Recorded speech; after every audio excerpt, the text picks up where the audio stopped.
welcome everybody. I'm so excited to see you all again. The last time most of us were together with the institutes, and some of us might have participated in that TSA by the disciplines, which was awesome. And this is something new for us. We haven't done specifically this event. What do you still need to work on with your syllabi? And that's a really chance to open up and have any question you want to ask about the syllabi. But it's really designed for the folks that are teaching in 3 weeks or 2 weeks, or Gretchen, a month and a half, still very close, right? To do a final check-in about what needs to happen to make this. And I would say successful, and how I define success is that the students do a campaign action. If your student teams do a campaign action, I don't care what else happened in the class. In my mind, it was a success, and it could have been chaotic and could have always been done better. But I think the goal is have them out of an experience of where they have a public display of their power near the decision maker. If that happens, you get an A. But if it doesn't, let's chat about why that didn't. But the whole goal is for that in my mind. Yeah, students will win campaigns. I told them I played professional tennis. I had to win too. The Cincinnati's Open on right now. The U.S. Open is about to happen. I'm watching to win, but really it's about the experience, this transformative experience we're trying to give them as they do all the campaign activities to get to the action. We wanted to start with these two questions. What are you most concerned with about your class? What are you thinking your biggest challenges and your most concern about your class? And this really came out of a conversation I had with Chevy from James and John Jay University in New York City. She said, I feel I'm a graduate student all over again. You know, I'm back with, oh my God, what am I doing? And I'm taking those baby steps. So just to make sure you have a chance to say what those are. And then what are you most excited about teaching that? Any reflections on what were people most concerned about and what are most excited about? And one thing I noticed, a lot of people started with the excitement, which is good. Start with the excitement. I thought start with concern and go to excitement, but maybe start with excitement is a good thing. Any reflections on just maybe a 30-second summary of what you talked about? Go, Victoria.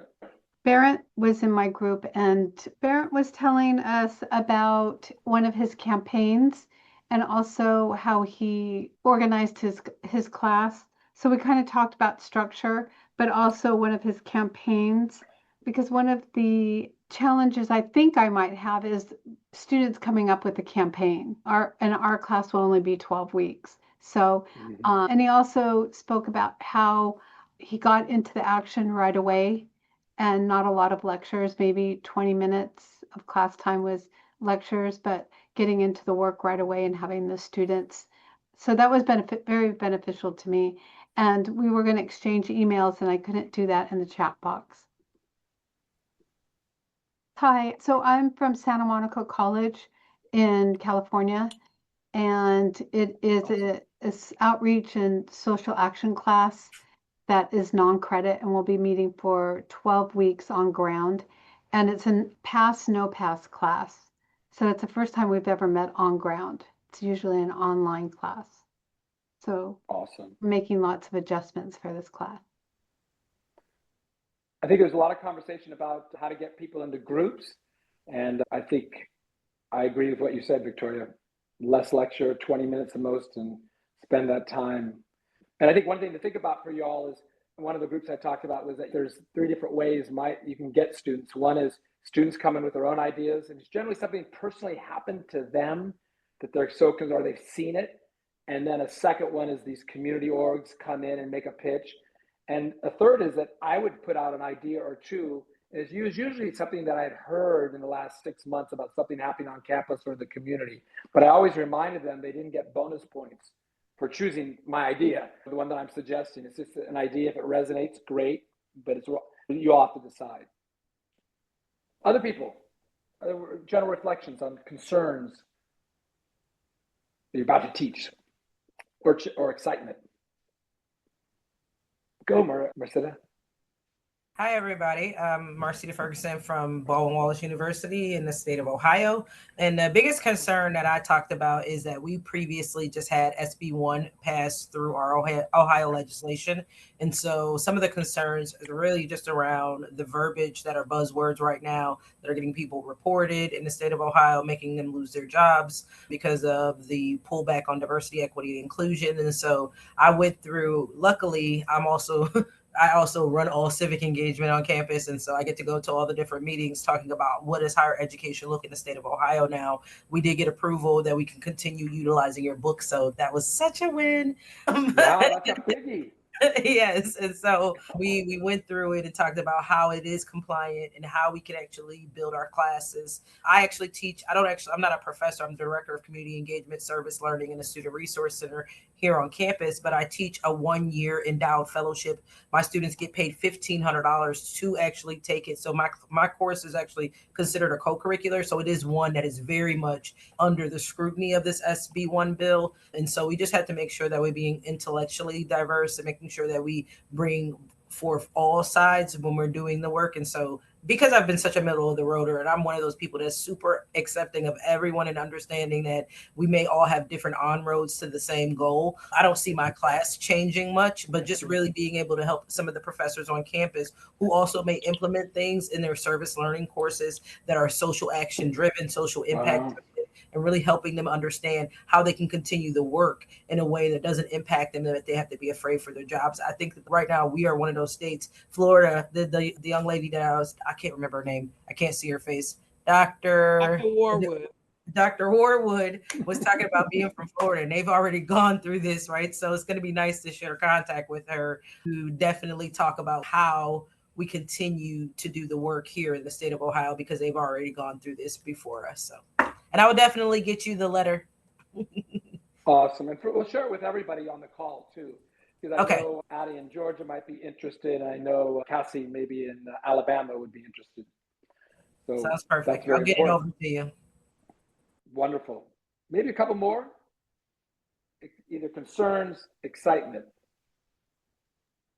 Just wanted to say, I just wanted to piggyback off of Martha, and also, was it, we said RH Secure, but it Rosanna, right? Is that correct, Rosanna? Okay, yeah. Just to say, because I felt the nervousness for all from amongst the three of us, just getting started because we got state policies and bills, but the experience and the background of the two individuals that I met with today, just the brief 10 minutes, that's still, they're still helping to find ways to push forward. So even though they're nervous, there's a little excitement because the experience, Dr. Ferguson explained, she did this already 3 times. So that gave me also some confidence. And I just want to say thank you to both of them for that. I love it. Sonia, thank you. Go. That was beautiful words, Janice. Thank you, Dr. Wade. So I'm in Portland, and we're sort of in this place where we don't have to change anything yet. And then there's a debate about whether or not we should. And I just want to do the work. So I feel I have a friend who is a director of gen ed in Boise State in Idaho, and they've had to overhaul all their stuff. And it's a literacy test for voting because it's 90% can't contain the word diversity. So subjective. If you want them to fail, they will. And if you don't, they won't.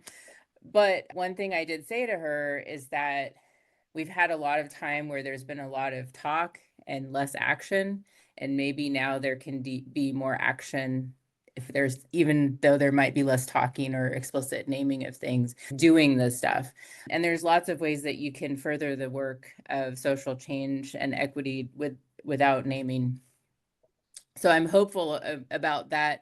And because I think more people have the capacity to understand why it's necessary at this point. But concern I have is, I guess, making sure my students are successful or feel successful in their campaigns.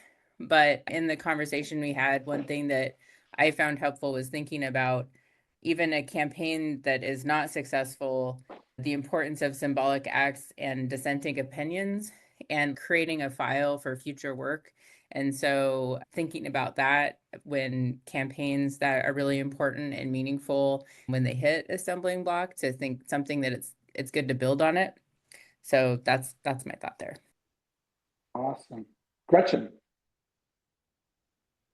Yeah, I think I'm in Washington State, so we don't have the same kinds of state level pressures, but we did have a student-led protest that got very heavy-handedly shut down in the spring, and close to 40 students were arrested, and a lot of them they're still going through they're not allowed on campus. They were very punitive. And I think that I've really drawn on the language that Scott has in his sample model course, as well as some of the other resources, to really put forward that these are student driven. I'm just teaching the tools of organizing, and that it's not my job to come in and tell students what they should focus on. And Andreas and I talked a little bit about this, because you've mentioned, Andreas, that one of your potential student campaigns is one that might not see. It was about students wanting a place they can smoke on campus because there aren't any current covered locations. But it does kind of, I think, get to the things that we were both excited about, which, even though this is a really scary time, I think, for instructors and students alike, it gives me a boost to feel students will be able to do something. And I think the students I know are really in dire need of feeling they can do something. Mm-hmm. Awesome. And Gretchen, I mean, just one thing I want to say, I could say organizing, and I do say it in the book, we're doing community organizing, but I definitely talk more when I'm talking to that purple contingent. I talk about democracy and change, and I don't have a problem with organizing, but it definitely has a level of a trip word for some people. They can't really hear beyond that. So language is important, and but if they push me, I'll say, yeah, we're doing community organizing. I don't have a problem not saying that, but I usually start with democracy and change. So you just think, and you do whatever you think is the best in the context you're in. Any last thoughts before we go to this next set of questions we got for you? Well, that was super full, and people are putting in the chat. So continue that conversation. But excitement, I'm super excited. I think here's one thing I want to say is that the level of people that we have involved is always mind blowing. So you just are the greatest hope that I have. People always say, "Oh, it's hopeful what you're doing, Scott." No, really, actually, what's hopeful is you're all doing. Is that you're taking this on and doing it in a collective way. So super inspiring. So here's this brainstorming session. I say brainstorm with SML, and if you don't know, that's what my students call me, SML, and then I forget which faculty member started calling me that too. So if you want to use that, I'm totally comfortable. My students called me that for 20 years because Myers-Lipton is a long word. So brainstorm with SML. And these are things I would say that are really important to think about as if you're 2 or 3 weeks out. These are the things that I'm thinking about. So I thought it'd be just to brainstorm with you about, are you thinking about them too? One is this idea of how are you going to help students believe that change is possible? As I told you before, in the Institute, my students are working class, mostly students of color. They don't know about politics, conservative and liberal. They have a general understanding of these terms, but nothing too specific. So they haven't been involved. They've never done a civic action. So and they don't believe change is possible. That's for suckers, or for Obama tried. Look what he couldn't do anything. So whatever. So they don't believe change is possible. So that's one. Is I know I'm going to have to face that, and I think you all should be thinking about how are you going to deal with your class about change and democracy, and I don't even believe in that. So what are you going to do in those first 5 or 10 classes? And I told you what I did in the Institute, but now it's you. What are you going to do? That's the key question. So that seems to be one key. And then the second one is, what is your plan to get students into campaigns during issue identification? I presented the Institute mine. Depending on who was there with me doing the Institute, it might have been Sally, it might have been, they had their way, Arun had his way. Do you have that clear in your head about how you're going to get them in, and a chance maybe to share as people are thinking of those questions? So let's just start there. And then there's 6 of these we can go through, but these are 2 that I dealt with right up front in those first 10 classes I had with them, or maybe 5. So thoughts about those 3 points. How are you going to help students believe change is possible, and how you're getting in, and then what's your plan? Or maybe a few of you can share your plan. So how are you going to make them think it's possible? Because half of them won't. Yeah, go Barrett. For me, it's about narrative. Telling the story of peoples and of cultures and of life is about change, right? Change happens all of the time, and you can sit there and watch, or you can actually do it. A lot of the people that we have been taught to idolize were just people, right? And the whole process of idealization actually makes it so that it's harder for us to engage. And so you can look to great examples. You can look to Whitney Young Jr., Martin Luther King Jr., and civil rights leaders, and you can look at their leaders across the spectrum. But they were all just people. They were all just people who were just upset with things and were unwilling to accept that as the status quo anymore. Great. So start with that, and then the other questions. How am I going to get them involved? This was something Victoria and I were talking about, and Sonia is, I have a new assignment up front where for the icebreaker, they are doing an organizational interview with each other, and they're practicing that. I'm giving them a layout and a format of how do you talk to people? How do you get their interest, find out what they're hopeful about, what they're angry about, and then once they've done that and they've introduced themselves in the class, their first assignment during the week is to go out and talk to others and try that conversation again, document it, and then they have to get back together in their groups the second week and synthesize what they've come up with.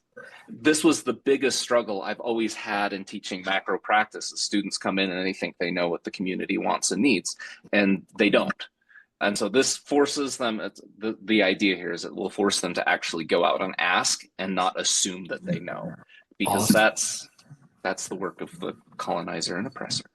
Awesome. Where are you from, by the way? So tell people where you're from. Oh, yes. I'm at Weber State University in Ogden, Utah. Thank you. Sonia and then Gretchen.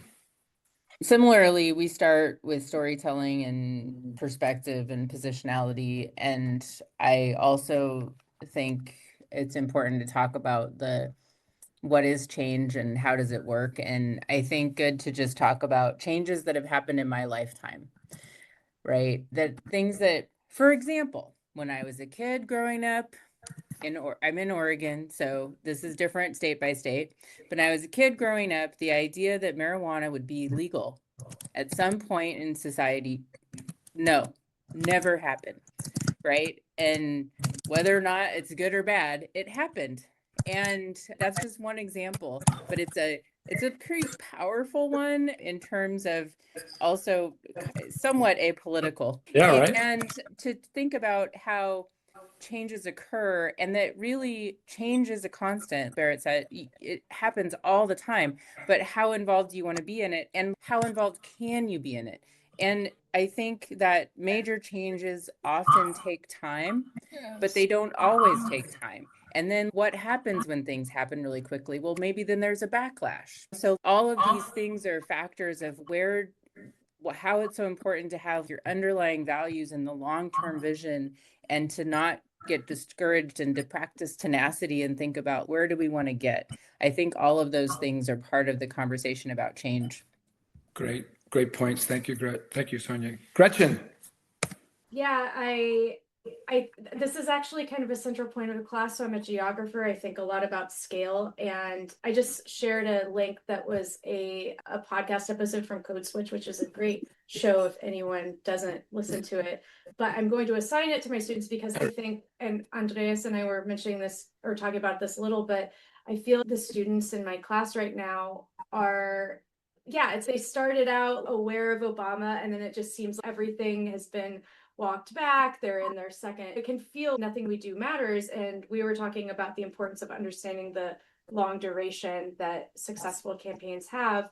But another key point that I really want my students to take away is we're kind of trained to think of change as you could do individual things at the individual scale, or then there's scales that are way bigger than we can impact. And it's actually things at the university scale or the city scale are just as important and help build momentum. And so I'm going to include a couple case studies that show campaigns that used a kind of scalar strategy of building support by getting individual towns and counties to sign on so that there was pressure at the state level to make a change. But I kind of see that as part and parcel of my own geography way of viewing things, as I want them to really break out of thinking they can't do anything or what they do doesn't matter. And it'll be, they'll start believing a bit by mid-semester, but that early points or early time is a challenge. Even for me, who ran that class 30 times and students had success. You know, one thing that I did it was just exactly what you're all saying. And I talked about the classroom. My brother and sister both went to San Jose State. I didn't, but they did. And the classroom was segregated at the time, pretty much. And now it's totally, well, not totally, but way more integrated than it was previously. Still segregated pockets on the campus, but many more African American and Latino and Asian American students. So we talk about that, and that didn't change because a group of white folks said, oh, we should have more folks of color. It was struggle, and gave them examples. The other thing I would say is, besides all those things, is I don't know how you all feel about, we talked a little bit about it in the Institute, but sitting in a circle, that alone, they would walk in the class. I would get there 15 minutes early on the first day, and they walked in the class, and by sitting in a circle, they would go, what? They would literally stop, because they don't sit in circles at higher education. They sit in rows. And so right from the beginning, they notice it and go right into a conversation about a key point around, do you think change is possible? And get them to even talk about it. And then that noise level goes up. And I said, that's the difference between our class and most classes at the university, is that there's going to be engagement, and we're inviting you into the engagement. So I think you have to do something structurally in your class. For me, it was to create a circle in the class. And the other thing, you don't have the advantage, but you have all the videos, but you will have it after you teach it once, twice, and 3 times, is invite the students back to have them talk about their experience. And that's very inspirational to them. And if you all have students who want live, I could ask some of my old students, but eventually soon you'll have students. You don't need to rely on videos of my students. You'll have your own, but that's another way to give them belief that this change is possible. So any other last thoughts before we move to the next 2 questions? Any of you work on this question about how to get them into groups? And if you have questions about that, you can email me and we can get on a conversation as well. But I would say do it early. Our thing is on your mark, go. So that first 2, 3, 4, 5 days, in my mind, should be that issue development time period. And so any last thoughts about that? And maybe any of you working with community orgs, because if you're working with community orgs, if you read my notes in the announcement of this, you can see my perspective. There are certain things you have to do with community orgs, is kind of set their expectations. If a student is going to be working with a community org, any thoughts about that? Or any comments about what I wrote? And raise your hand too. Scott, I have it buried somewhere, but if you're able to pull up the sample email network to the community org. It's on the community guide, but I'm glad to send that. I'll take a note. I'll send it to you right after the call. I'll send you my letter to the community organizations. Gotcha. And I only sent that 4 weeks before, just announcing. But yeah, I'll send that. The key thing is that what I said to them is that if we work with a community org, my students aren't going to probably organize in the community. They might go to one community event, but they're going to organize on the campus as a student wing for this community effort. And they're people they're talking to are going to be mostly students, trying to get them engaged in this. And that the goal is that the students will do one action. They'll do one action, and that the community org will come support that day of the action. And the students will never do anything. The other key point, they'll never do anything the community organization doesn't want, right? So that gets rid of that concern, because they're, what the hell, these group of students, what will they do? But they're in constant contact with those, or not constant, but once a week at least with that community org. That's a key part. Any other thoughts about that community org piece? And I'll send that out. Bobby, maybe you could grab that and put it up here if you can. I can't do it right now. Yeah, go, Andres. Yeah, I found it helpful to start really early to talk with those organizations. I started to talk with the organizations a month ago, and I saw that they really had a hard time to understand what I wanted from them. And just the thing that really helped me was what you said right now, that they're organizing other students from the campus to be a branch in the campaign. And I think this is one of the game changer. And I will have a next meeting. I will have next meetings. I have 3 organizations in the pipeline, and I think that's enough. And I will see how it turned out, and if 1, 2, or all 3 organizations will show up in the end then in October and present their options. And if so, if the students say yes to one of those proposals, I'm really curious about. I just have a real quick question about, and that this is for you and Scott. If you pre-select community groups, which is good to do, bring some of them, but if they're the only thing coming to the students, is there any challenge of, oh, you're sort of leaning the students in this direction? I think in Scott's class, you had the community partners, but the students can launch their own campaigns. But I know some people just say, no, you got to choose from this set of, so that's not, you're doing it. It's both and. You have this choice or you have this choice. Very good. Yeah, both ways. So because I'm not sure if this really fits what the organizations will come up with. So, and I try to have more options with bringing in those organizations for the students. And yeah. Say where you're from, Andreas. He left. Yeah, sorry. I'm from Berlin, Germany, and this will be the first teaching social action class, as far as I know, in Germany in next winter semester. So this is really a premiere, a first time thing to do. Making history right here in Germany. Vernon. So I have a question about working with community organizations or existing campaigns.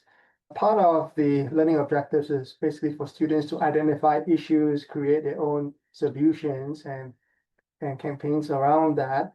When we're working with existing campaigns, part of the work is already done. So to what extent do we say it's okay to just adapt and or go with something that is already existing, or do we require students to create some of these identification of the issues or even coming up with their own campaigns rather than just going along with what the community organization has already planned or have templates for? How I got around what Bobby's saying is what I did was I sent out a letter to the nonprofit. There's a nonprofit of nonprofits of 300 organizations, and they blasted my letter to all nonprofits. So they couldn't say, oh, I'm selecting various organizations, because it went to everybody in the nonprofit world of our community. And if a student, and then usually 4 or 5 would come in, you'd be surprised. I would have thought it would, when I started, it'd be more. But usually maybe 3 to 5 would come in and make a pitch. And so I didn't, again, have a problem with, if they selected one, that was fine. But I didn't have a problem because a lot of times the students, there would be 2 or 3 choosing a community campaign, or 1 or 2 community or groups of students, maybe 3 to 8, and another group of students choosing a campus campaign. So there was never a tension for me. So I had no problem, Vernon, with that. By the way, say where you are, Vernon. Eastern Washington University. But my question is not so much choosing or deciding which campaigns, but in a sense, having to require students to create their own campaigns, or just go along with some organization. So it's kind of just executing versus creating and executing. What do you prefer? That's the real question. You should do whatever you think is the best way for them to learn the concepts that you're trying to get to them. What do you think? Usually for my classes, I require students to add on, do something in addition to what is already available. Okay. So I think it's fine. Yeah. It's totally fine. Okay. More work for them, but totally fine. And then you have to kind of get the community org to buy in if you're going to work with a community org, right? To get them to agree that this after this research that the students have done, that this is important, because they're limited on time and money, right? So they've got to make a decision then. But if they agree, great. Okay, thank you. Of course. So if you have any more questions about this issue identification early or the changes possible, let me know. So here are two other questions. How will you make sure the demands are specific and quantifiable and the targets are actually named, not just, or sometimes last semester, you have to realize we had 32 campaigns last semester. This semester we'll have over 45 campaigns going all at the same time. So this question really comes on for you is one of the things that we noticed was that the students, when they filled out the student campaign form, they were not specific and they did not have they were not quantifiable. So in the language of the campaign form, we've updated that, but how can you make sure that they kind of are dealing with this language of issue development, which is, it's a specific demand, it's a quantifiable, it's a yes or no. There seems to be a right or wrong answer that's kind of clear to most folks. So how will you do that because you're going to say, okay, create these demands and create a target. How will you get the feedback to make sure, and the process, have you done any thinking about that they're going to get specific demands and a target that's actually identifiable? And that is actually the right target. Any thoughts about that? In your classroom? You all got that? We're good? And the second part of that is like, okay, Andreas, go for it. Yeah. So my idea was to just keep talking about it from the first moment on. So this is what I do, what I'm practicing right now when I explain it to other people, that this course is about that's very easy to understand, that this is about demands on a specific target, and that's about a public action where this comes all together. So these are what you have on stairways where you can hold yourself. What's this English word for? Banister, but is there another word for banister? Rail? Yeah, rail. Yeah, that's a rail. You have your rail, and this is what I keep saying to myself, and also I would say to the students. If you keep on having that in mind, so will be my strategy. Ask me next spring if this turned out well. Wonderful. Maybe someone else. Others about the specific demands that the demands are going to be, we want this.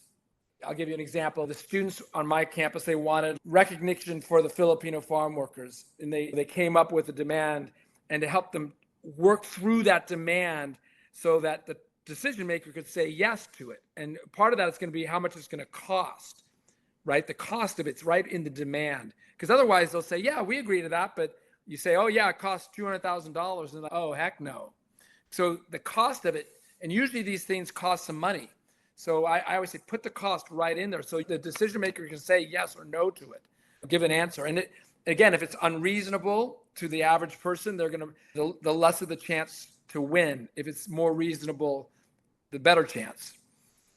So any other thoughts about that target and demand? And one of the things that we're going to do, by the way, is we're going to send you that student campaign form. Well, if it's not in your syllabus, I would include it. But the student campaign form, maybe even put that in your syllabus and tell them, once you all decide on what the demands and the targets are going to be, or the students decide under your guidance, they're going to fill that out and send that to us. And then we're going to post that so other people can follow this around the country. And our hope is that other students will see this and feel inspired, right?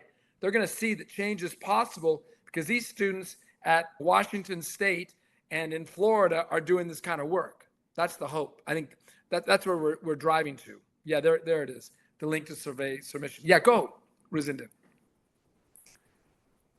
Hi, it's Rosina or Rosina, doesn't matter. Yeah, so my situation is kind of different. Okay, I've done service learning for years. I've won a university award for it. This is taking it to a step higher, doing social action. So I'm in a strange situation because I'm in a program that's called the BATS program. It's business, arts, theater, and sociology. I'm an anthropologist that teaches in sociology. So every 2 years we do one of these projects in service learning. And so this year, the social action is going to be with them. So I work with 3 other professors 3 other classes. I have 2 classes that I want to engage. So my sociology of medicine class, I want them to look at we decide a theme in advance of this. The other professors and I have decided it's wellness. In Saginaw, they're building a huge health center in the center of Saginaw. The university is engaged up the yin-yang with the building. But we have a problem. Saginaw is a city that has red lines. We are a rural our university is rural, predominantly white. Our students are from the rural areas, and we need to engage with the inner city. So the students will already have a theme. It's got to be something related to wellness. The theater arts and the business students have to have their projects, and they have to mesh some way with the social action. So that's going to be the big part. We're thinking about, and it's not set in stone yet, of building a maze, a walking maze on campus that attracts people from the community and from the university. But then there's so many issues of wellness that the students can choose from. They can do all sorts of campaigns on campus or off campus, but they will have a theme of wellness. Is that okay? This gets to the second point, or the next question down, which is, how are you going to help the students know the difference between campaign actions and campaign activities? And part of it, as I said, to make sure we all understand it now, is it, because we just have started talking. Actually, I think I asked you, maybe it wasn't you, I think it was some other faculty, for a photo. Is it Rosina? Is that right? That's fine. You're going to be taking it, right? You're coming into the Institute. I am. You haven't taken, you're at Michigan State? I'm at Saginaw Valley. No. You're going to Michigan State or Notre Dame. Which institute are you doing? It's Saginaw Valley State University. No. Which institute will you? Oh, the institute. Yes, Michigan State. Yeah. Michigan State. So I would not expect, because she hasn't read the book and she hasn't read the others, to know. I started reading. I have started reading. Yeah. My question, what do you think my concern would be about what she said about social action? What did she say? It's fine. It could be part of a campaign, what she described, absolutely. But why would you think I would be concerned? Knowing my definition of campaign activities and campaign action. Well, you want an outcome with the actions versus activities are just doing. Now, I want outcomes. We want outcomes. So there should be a specific demand tied to that public education experience, which is great. You're doing a public education experience for the community. And I'm just making this up. And the students want X amount of dollars dedicated to these folks in this part of the community as the end result of the action or the activity. I mean, in this case, that to me, a public education could be a campaign action, totally, but without a demand that's specific and quantifiable, a powerful request to a decision maker for them to change something policy-wise, then it's a public education, and it's still lovely, but it's not, in my mind, social action. No. We wanted to make a change. There we go. We're definitely going to make a change. Yeah, I have a question about the funding for this. Do the students raise the funding? How do we do that? So for funding, for what are you talking about in the demand? Yeah. Yeah, my students have never raised a dime. It's always asking the organization, usually the city, the county, the university, the state, to come up with the money. They're not involved in the fundraising. Yeah, because that's more of a volunteer effort, right? And it's not sustainable. Whatever we want created, we want to have it after the students leave. The thing's going to continue on. Now the students can't get the funding. What if we can't get the funding? Saginaw is not a rich city. Yeah, well, that's usually in the demand. So it has to be an amount that is reasonable for the community to agree to, right? So money is always the issue. And I'll just give you, when you go through the institute, you'll hear one of the example of students for Dudley Moorhead. It was going to cost $3 million. The students did the research, $3 million for new air conditioning. And when they said we want for the building of Dudley Moorhead, they said, which it was 85 degrees, and they said to them, do you agree that we should have air conditioning in Dudley Moorhead? At that point, the administration president, absolutely. And it's going to cost $3 million. And And they said, never. Because that's, to them, where are we going to get $3 million? But after a 2-year campaign, they found the money in their budget, and now we have air conditioning. So that was still within our context, a reasonable request. It was still a lot of money, but they eventually won. So you got to figure out what's reasonable and what's possible, right? And sometimes these bigger things can be possible.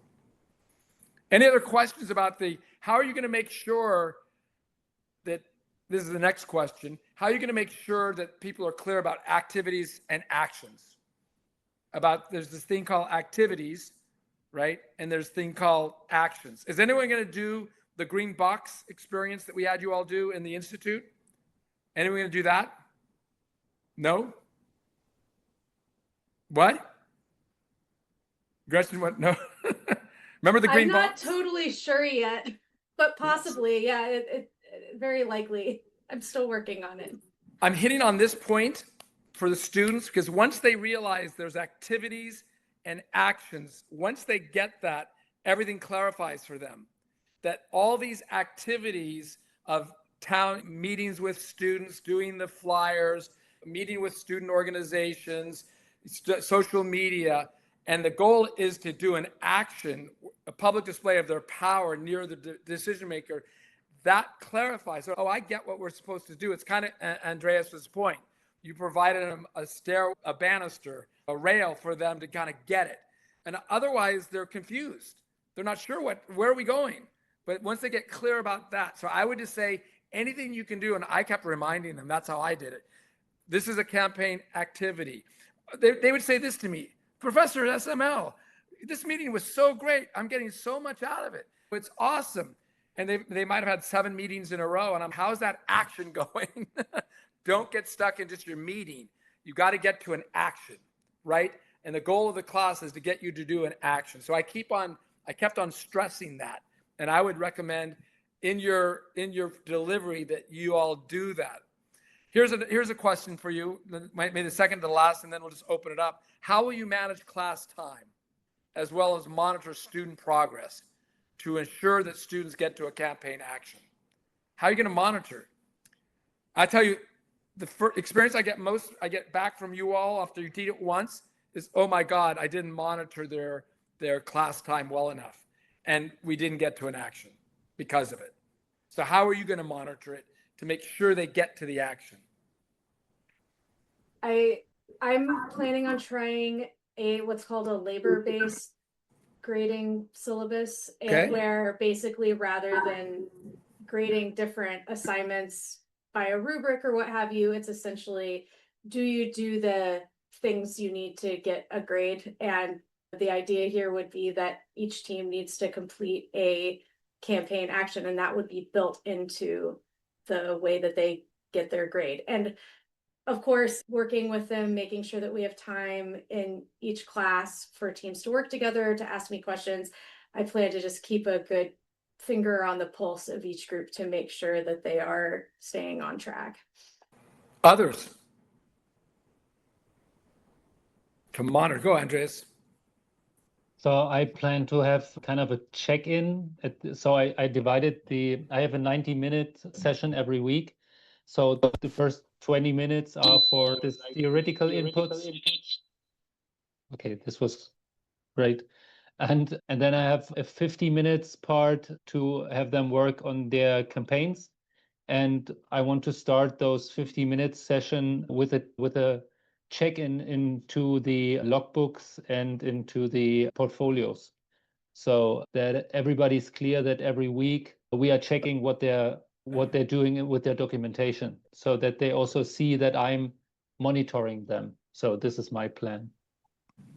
Wonderful. Anyone else? Janice with Florida Memorial University. What I'm going to do, similar to what everyone else is doing, checking in the beginning. My class is once a week, 5 to 7:30. And also that mural, using that, I'm going to introduce them to the mural so that we can also stay on top of what they're doing, and they can also stay on top of their campaign as well. So most definitely introducing them to the mural so that we can monitor it, since it's only a once a week course. How many are using mural or some other type of Blackboard that you can see? Go thumbs up if you're doing that. I just want to see. So Janice is, Janet, Gretchen, Addie, Andreas, anyone over here? Andreas, okay, good. Well, it'll be interesting for the others is to let us know how it goes, whatever way you do. I mean, part of this is to help other people that are coming behind who are going to be doing it. How do we help them get to monitor? We have all our own ways, but we got to figure out a way to help the next group that are coming through. Awesome.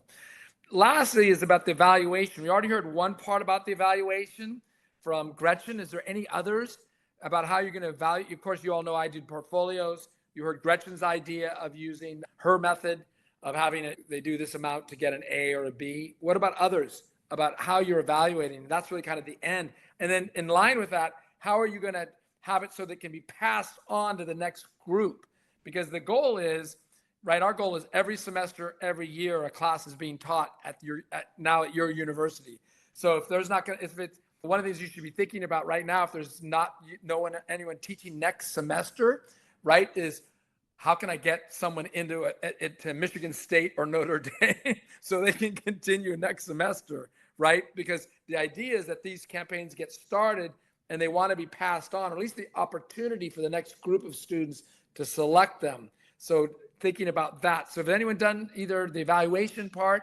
I included, by the way, the PDF that they created to pass on, plus the notebook they created. That was part of my grading. So has anyone done that? I see Janice shaking her head. Are you doing that? Yeah, that's the campaign binder. Looking at, yes, that's at the end. Yes, they're going to have to turn that in and get graded. Yes. And then that can be passed on, right? Yes. If possible. I mean, of course, I would imagine you're not teaching next semester. I'm teaching the fall. In the spring, after. Well, yeah, but I would love to. That's why I'm going to introduce the social policy course itself. I want to introduce that later. So I'm doing that this semester to introduce it to my chair. Which is one. I mean, I got it. So I taught it every semester. Okay. Right. And in fact, just on a side note, I left San Jose State because I'm still young. Come on. I'm not that young. I left San Jose State because they said to me, we don't want you to teach social action anymore. And when they said that, we want to take your expertise for other classes. I'm out. I'm going to do TSA, but do it nationally. But because they wouldn't, we were just starting to develop, and there are other faculty now teaching at San Jose State. But at that time, it wasn't. Any others about evaluation and passing it on? Has any of you raised your hand if you've thought about how to pass it on?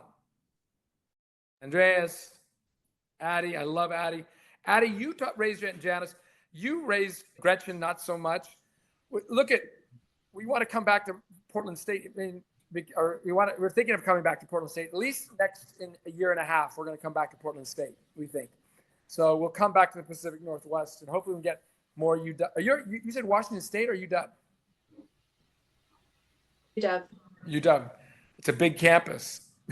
There's got to be some other faculty. So we got to figure out how to get more faculty, more colleagues engaged in it. Scott, go.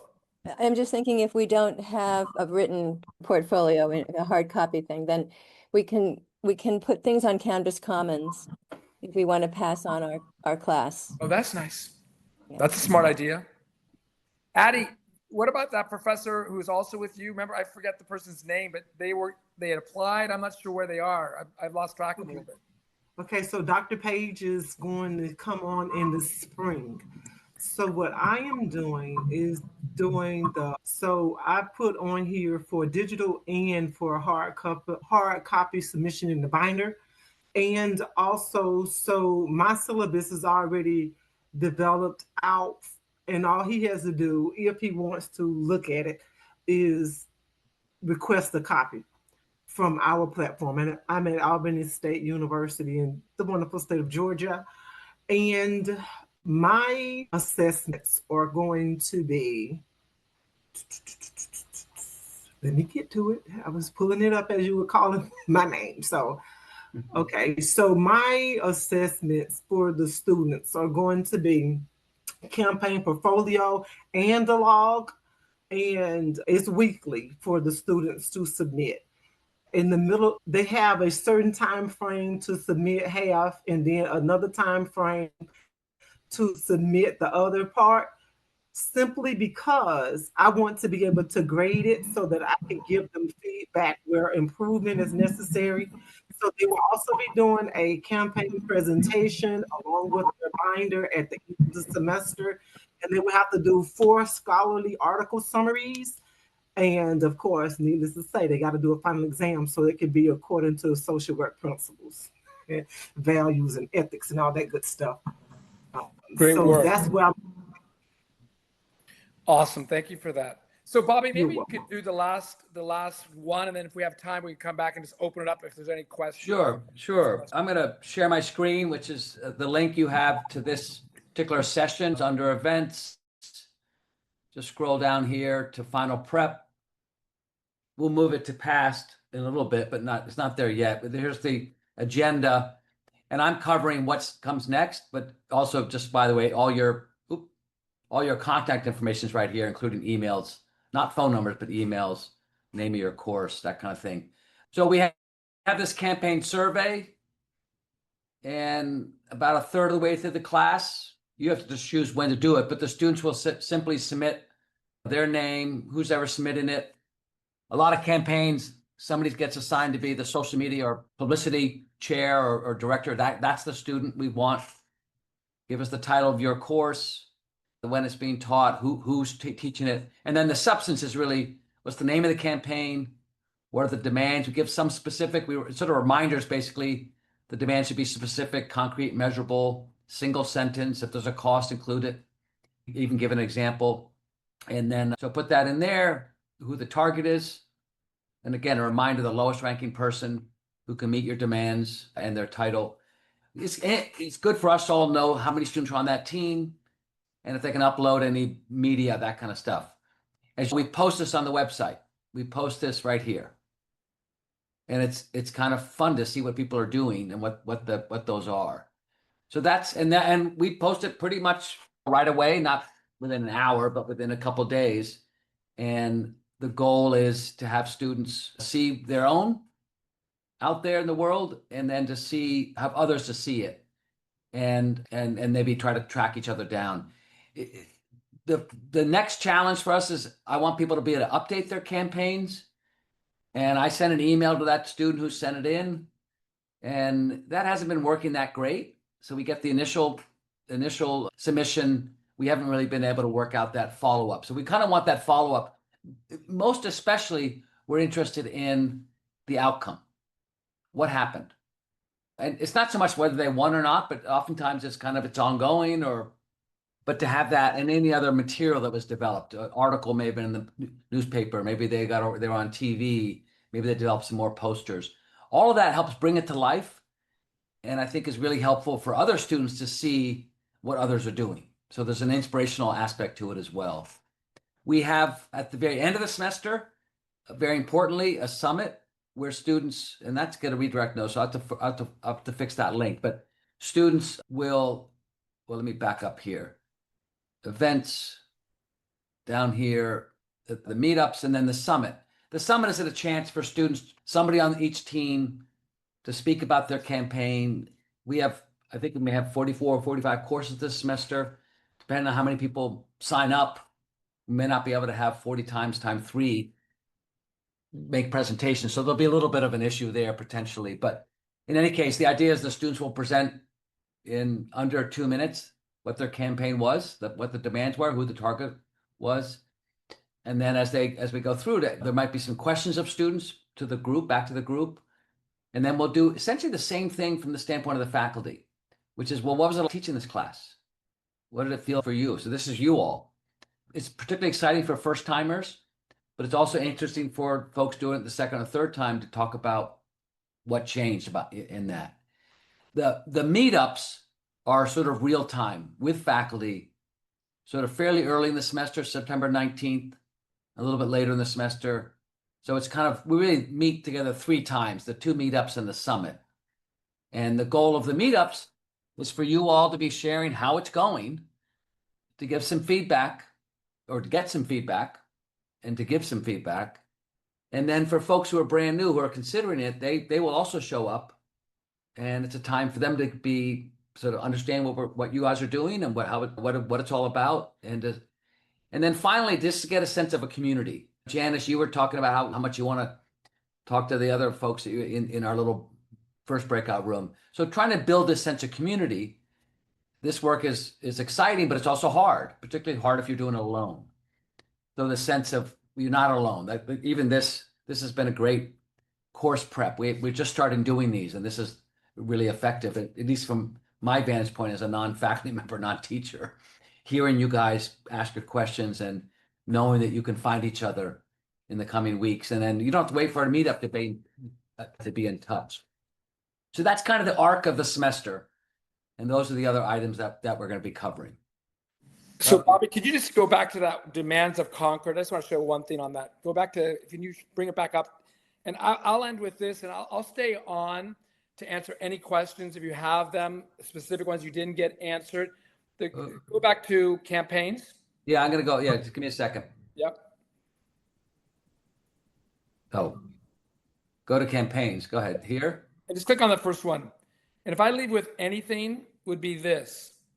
If your students don't get that demand correctly, you're not going to have the students will not have a very good experience. It'll lead to great frustration. So this is a great example. And just so I don't remember this one, but when they come in, I will respond to you. I will not respond to the students.